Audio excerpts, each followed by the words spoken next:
बिस्मिल्लाहिर्रहमानिर्रहीम। अस्सलाम वालेकुम गाइस, मैं आज आपको इस वीडियो लेक्चर के अंदर लेसन नंबर 3 पार्ट 1 पढ़ाने जा रहा हूं।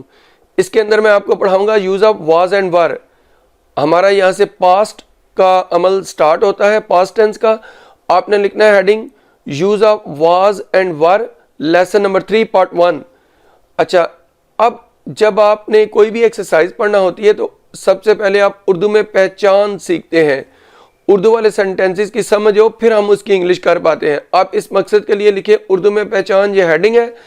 नीचे इसके 3 पॉइंट्स लिखना है। नंबर 1, अगर उर्दू के फिक्रे के आखिर में था, थी, थे या थी में से कोई एक आए, ये देखिए जी, आपने देखना है कि था, थी, थे, थी किसी भी सेंटेंस के आखिर में आए तो वो वाज वर वाली की नहीं होती। भाई वाज वर वाली कब होगी, आगे 2 पॉइंट्स लिखे, उससे आपको समझ आएगी। नंबर 2 पॉइंट लिखे, फिक्रे में कोई काम ना किया जाए। ये देखिए जी, ये एक पॉइंट है, ये आपने ज़हन में रखना है। उर्दू के फिक्रे के आखिर में था, थी, थे, थी आए और कोई काम फिक्रे में ना किया जाए। तीसरा पॉइंट लिखे, सब्जेक्ट के बारे में कोई बात की जाए तो ऐसे फिक्रे वाज और वर वाली एक्सरसाइज वाले होते हैं। स्टूडेंट्स क्या है कि सब्जेक्ट के बारे में कोई बात की जाए, सब्जेक्ट कोई काम ना करे। जाहिर है जब फिक्रे में कोई काम ही नहीं किया जाएगा तो सब्जेक्ट ने क्या काम करना है। अच्छा, फिर यहाँ पर ये मैं बताता चलूँ कि आमतौर पर सब्जेक्ट की डेफिनेशन ये की जाती है कि फिक्रे में काम करने वाले को सब्जेक्ट कहा जाता है, लेकिन वो डूइंग वर्ब के सेंटेंसेस के अंदर सब्जेक्ट होता है। जो बीइंग वर्ब के सेंटेंसेस के अंदर सब्जेक्ट होता है वो कोई काम नहीं करता, बल्कि उसके बारे में कोई बात की जाती है। तो हम इसको कैसे पहचाने कि सब्जेक्ट कौन सा बीइंग वर्ब के सेंटेंसेस में, जिसके बारे में भी बात की जाएगी सेंटेंस में, वो सब्जेक्ट होता है। अच्छा, मैं आपको एग्जांपल देता हूं। देखें, अगर मैं बोलूं कि Ali plays football, Ali football खेलता है, यहां पर क्या है, मैं आपको इस वाज वर्ब वाली एक्सरसाइज की ये एग्जांपल नहीं दे रहा, मैं डूइंग और बीइंग वर्ब वाली दे रहा हूं। Ali plays football, Ali football खेलता है। कौन फुटबॉल खेलता है, खेलने वाला काम किया गया, कौन करता है, अली। तो ये सब्जेक्ट है, ये डूइंग वर्ब के फिक्रे का सब्जेक्ट है, इसमें काम के करने वाले को सब्जेक्ट कहते हैं। लेकिन आगे सुनिए, Ali is a doctor, Ali एक डॉक्टर है। यहाँ पर अली ने कोई काम नहीं किया, अली के बारे में बात की गई और फिक्रे में कोई काम भी नहीं है, तो ये बीइंग वर्ब वाले फिक्रे का सब्जेक्ट है।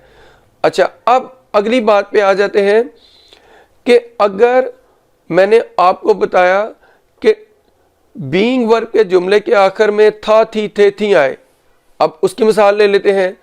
मसलन वो बचपन में शरारती था, वो बचपन में शरारती था, फिक्रे के आखिर में था आया और वो के बारे में बात हुई, वो का सब्जेक्ट बनाया। He was naughty in childhood, subject क्या लिखा, ही, जिसके बारे में बात, फिर आगे वाज लगाया और फिर नॉटी शरारती और इन हिज चाइल्डहुड अपने बचपन में, वो अपने बचपन में शरारती था। तो स्टूडेंट देखें, था कोई काम नहीं किया गया और सब्जेक्ट के बारे में बात, तो ये इस तरह के सेंटेंसेस होते हैं। कौन से वाले भाई, बीइंग वर्ब के। तो ये वाज वर्ब वाला सेंटेंस आपने पहचानने के लिए 3 बातें याद रखनी है। वाज वर्ब वाला किस तरह होगा, उर्दू में था, थी, थे, थी एंड में आए, फिक्र में कोई काम ना किया जाए और सब्जेक्ट के बारे में कोई बात की जाए। अच्छा, अब हम चलते हैं आगे। इसकी उर्दू में पहचान तो समझ ली कि इंग्लिश इसकी कैसे की जाती है। आपने हेडिंग लिखना है स्ट्रक्चर्स। ये स्ट्रक्चर्स क्या है, उर्दू की पहचान के बाद इंग्लिश में इनके कैसे फिक्रों के ढांचे बनते हैं वो मैं आपको लिखवाने जा रहा हूं।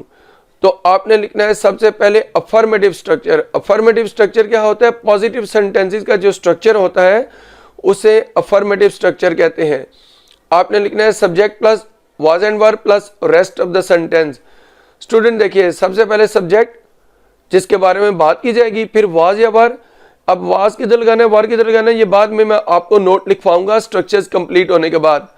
और फिर आगे रेस्ट ऑफ द सेंटेंस, ये बाकी जुमले में जो अल्फाज होते हैं उन्हें रेस्ट ऑफ द सेंटेंस कहा जाता है। स्टूडेंट याद रखिए कि वैसे था, थी, थे, थी बहुत सारे सेंटेंसेस के आखिर में आता है और उन सब सेंटेंसेस को अपने अपने तरीके से किया जाता है। लेकिन बाकी सेंटेंसेस से इस तरह के जो सेंटेंसेस हैं ये वाज बार वाले, इनको अलग करने के लिए मैंने आपको जो तरीका बताया, जो पॉइंट्स बताए वो याद रखिए।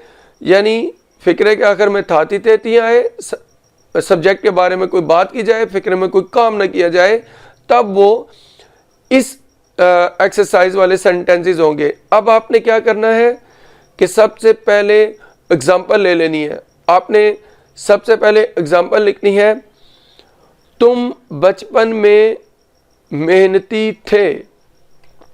देखिए जी, इसकी English, you were industrious in your childhood.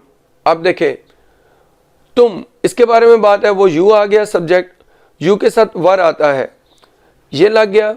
और इंडस्ट्रियस, INDUSTRIOUS, इसका मीनिंग है मेहनती। और इन योर चाइल्डहुड, अपने बचपन में। भाई मैंने जो उर्दू का सेंटेंस बोला था उसमें अपने बचपन नहीं बोला था, सिर्फ बचपन बोला था, लेकिन इधर मैंने योर चाइल्डहुड लिखवा दिया, कोई मसला नहीं है। अच्छा, नेक्स्ट एग्जांपल पे आ जाए। वो एक ईमानदार अफसर था, he was an honest officer. Student देखिए, वो के बारे में बात है, ही सब्जेक्ट बना, आगे वाज आया, इसके साथ वाज आता है, एन ऑनेस्ट ऑफिसर, आगे बाकी अल्फाज लिखे। यहाँ पर स्टूडेंट एक बात बताते चलूँ, ऑनेस्ट से पहले हमने एन लगाया। आम तौर पर ये कॉन्सेप्ट है कि AEI और U से स्टार्ट होने वाले लफ्ज से पहले एन लगाते हैं, और जो बाकी होते हैं BCD वगैरह, उनसे स्टार्ट होने वाले लफ्ज से पहले ए लगाया जाता है। लेकिन यहाँ पर मैंने H से स्टार्ट होने वाले लफ्ज से पहले भी एन लगाया। उसकी क्या रीज़न है भाई? असल में AEIOU वाला रूल तो ठीक है, लेकिन वो 100% नहीं है। 100% रूल आपको मैं इधर शॉर्ट सा बताता हूँ, क्योंकि इसे जब मैं फंक्शनल ग्रामर पढ़ाऊंगा वहाँ पे डिटेल से बताऊंगा। आप ये याद रखिए कि जब भी किसी लफ्ज से पहले ए या एन लगाना हो, उस इंग्लिश के लफ्ज को इंग्लिश में ही जो उसका तलफ़्फ़ुज़ है उसको उर्दू में लिख के देखें। कैसे? जैसे एप्पल है, तो एप्पल का जो सेब है मीनिंग, उसको नहीं लिख के देखना उर्दू में, एप्पल को ही उर्दू में लिख के देखें। अगर ये अलिफ या अलिमद्दा से शुरू हो तो एन लगाएं इससे पहले, और अगर अलिफ या अलिमद्दा के अलावा किसी हर्फ से शुरू हो तो फिर आपने ए लगाना होता है। जैसे एप्पल को लिखे तो अलिफ ये पे लाम, एप्पल अलिफ से शुरू हुआ, एग अलिफ से शुरू होता है, इंक पॉट अलिफ से शुरू होता है, ऑरेंज उर्दू में लिखे तो अलिफ से, अम्ब्रेला उर्दू में लिखे तो अलिफ से, ऑनेस्ट अलिमद्दा नून सीन टे, अलिमद्दा से। भाई ये हॉनेस्ट नहीं होता, ऑनेस्ट होता है, एच साइलेंट होता है। तो भाई इन तमाम अरूफ से पहले आपने एन लगाना है, लेकिन बुक बे से शुरू होता है, चेयर चे से, टेबल टे से, इनसे पहले आपने ए लगाना होता है। तो यहाँ पर ऑनेस्ट अलिमद्दा से शुरू होता है, अगर उर्दू में लिखे तो एन लगा। अच्छा, अब आपने सेकंड स्ट्रक्चर पे चलता है, वो नेगेटिव का है, लिखना है सब्जेक्ट प्लस वाज या वर plus not plus rest of the sentence. Example सुनिए, तुम बचपन में मेहनती नहीं थे, you were not industrious in your childhood. सिर्फ क्या हुआ, वर के बाद नॉट आ गया, बाकी सारा अफर्मेटिव जैसा रहा। वो एक ईमानदार अफसर नहीं था, he was not an honest officer. Was के बाद नॉट आ गया, बाकी सब कुछ वही रहा। नेक्स्ट एग्जाम चलते हैं हम स्ट्रक्चर पे। ये इंट्रोगेटिव स्ट्रक्चर है, लिखिए वाज या वर plus subject plus rest of the sentence plus question mark. आपने लिखना है, क्या तुम अपने बचपन में मेहनती थे, were you industrious in your childhood. ये देखिए वर शुरू में आ गया सब्जेक्ट से, बाकी सब कुछ वही रहा। क्या वो एक ईमानदार अफसर था, was he an honest officer question mark. तो देखें वाज शुरू में आ गया, बाकी सब कुछ वही रहा।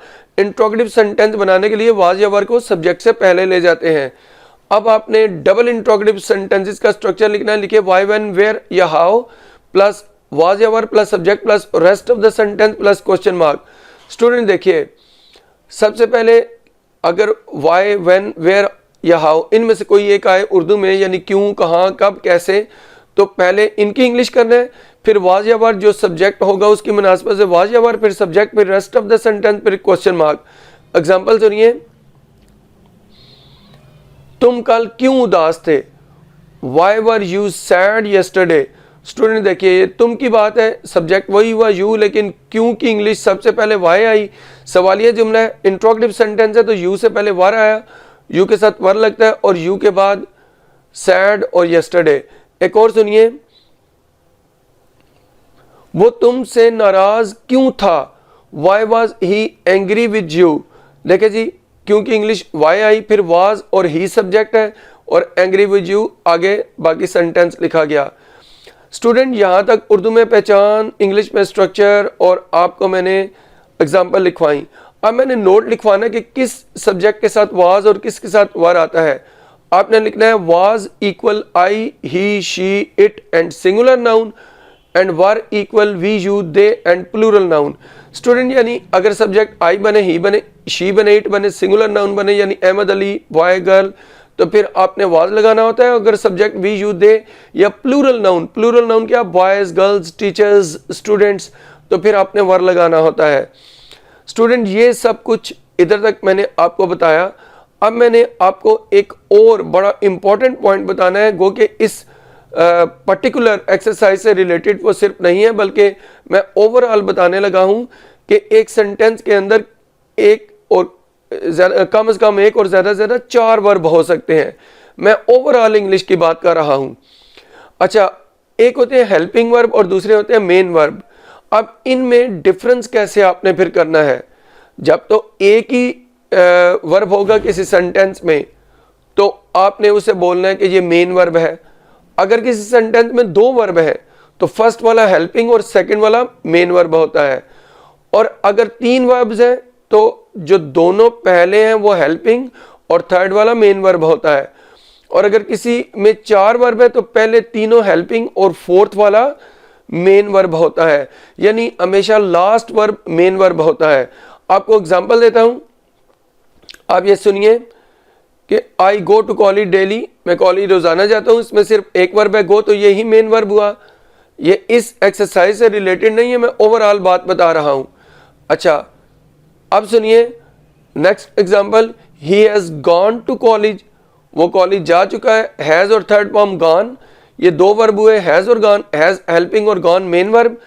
एक और सुनिए, he has been going to college for 3 years, वो 3 साल से इस कॉलेज में जा रहा है। भाई देखिए, हैज बीन गोइंग 3 वर्ब, तो हैज और बीन दोनों हेल्पिंग और गोइंग मेन वर्ब हुआ। अच्छा, एक और एग्जांपल ले लेते हैं, he will have been waiting for us for 2 hours, वो 2 घंटे से हमारा इंतजार कर रहा होगा। इसमें कितने वर्ब है, विल हैव बीन वेटिंग 4, तो विल हैव बीन ये तीनों हेल्पिंग और वेटिंग मेन वर्ब हुआ। स्टूडेंट ये मैंने आपको एक एक्स्ट्रा बात बताई इस एक्सरसाइज के अंदर, यही सब कुछ था जो मैंने इधर पढ़ाना था इस लेक्चर के अंदर। अब इस लेसन नंबर 3 का पार्ट 2 जो है वो नेक्स्ट वीडियो में आपको मैं स्पोकन इंग्लिश से रिलेटेड वहां पर जो पॉइंट्स हैं और सेंटेंसेस की प्रैक्टिस इंशाल्लाह करवाऊंगा। इस वीडियो से अगर आपको कोई भी बात समझ नहीं आई, आप मेरे सामने कमेंट बॉक्स में जाकर क्वेश्चन कीजिए, मैं आपके सवालात के जवाब दूंगा। अगर आपको ये मेरा लेक्चर पसंद है, मेरी वीडियो को लाइक कीजिए, शेयर कीजिए, मेरे चैनल को सब्सक्राइब कीजिए। इस वीडियो से इतना ही। अल्लाह हाफिज़।